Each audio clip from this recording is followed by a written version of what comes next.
د الله په سپېڅلي کلام کې چې څومره خبرې دي، پند دی، عبرت دی، نصیحت دی، علم دی، دا ډیره د تعجب خبره ده ورونو چې یوې خواته د اصحاب کهفو د سپي څنګه ذکر خدای پاک کړی دی. حال د کلام الله دا دی چې یو ټکی بې له حکمت نه دی، بې له دې نه دی چې په هغه کې عبرت نه پروت، پند نه پروت، درس نه پروت، پکې زده کړه نه پرته. بل طرف ته د بلعام بن باعوره چې اسم اعظم یې هم زده و، عالم هم و، د هغو یادونه خدای پاک څنګه کړې ده. نن پر دې باندې موږ پام نه کوو چې زما یار و دوست څوک دی، زه د شپې په کوټو کې د چا سره ناست یم، زما مجلسي څوک دی، هغه ما د جهنم خواته ورکشي کوي. چېرته یې ورځ دا مې راته ویلي دي چې بابا کنځل مه کوه، ذکر کوه، تلاوت د قرآن کوه، حرام مه کوه، ناروا مه کوه. که دا هم چېرته یې ورځ راته ویلي دي. وایي د ځان لپاره هغه دوست انتخاب که چې د هغه په خبرو ستا په علم کې اضافه راسي.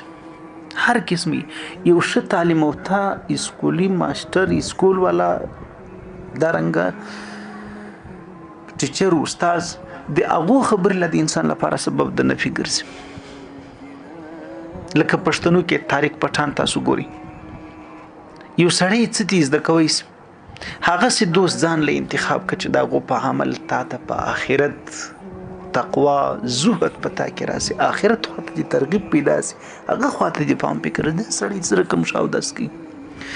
داسې دوست ځان لپاره انتخاب که چې په لیدلو یې تا ته خدای در یاد سي، هغه د هغو نوم د خدای په خوله کې یو تسبیح استغفار په ذکر اخته وي.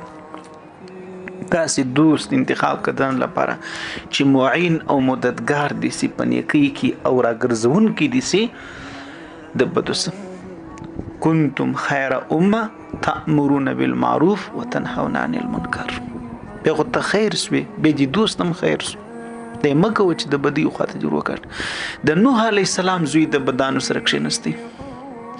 په ورځ د آخرت علما فرمای الله پاک به د اصحاب کهف چې د نیکانو سپی دی د بلعام بن باعوره جامه ور واغوندي، پوش ور واغوندي، لباس ور واغوندي، الله پاک به دغه صورت ور واغوندي، دا سپی به جنت ته ځي.